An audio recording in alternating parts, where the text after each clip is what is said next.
Assalamualaikum warahmatullahi wabarakatuh. Dan salam sejahtera. Saudara-saudari rakyat negeri Johor, apa khabar semua? Bosku masih ada di sini. Bosku sayang Johor. Ya, luar biasa. Luar biasa sekali. Rakyat mahu kestabilan masa depan. Rakyat mahu kemakmuran dan pembangunan.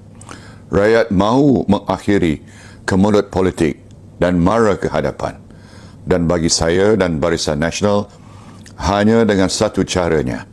Kita kembali kepada peti undi. Kita kembali kepada rakyat.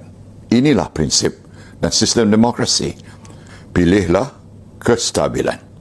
Undilah calon dan parti yang diyakini akan dapat memimpin Johor dan membentuk kerajaan. Dan sudah tentu rakyat Johor sendiri dapat membuat perbandingan. Amat berbeza sekali dengan modal kempen parti-parti lawan. Kempen mereka hanya satu. Najib, Najib, Najib. Selain mengatip nama Najib, langsung kita tidak dengar rancangan dan hala tuju pembangunan mereka. Mungkin kerana mereka tahu mereka sudah tidak ada kredibiliti, sudah hancur. Akhirnya, rakyat membuat penilaian. Rakyat pilih Barisan Nasional. Rakyat memilih kestabilan masa depan. Johor menjadi turning point.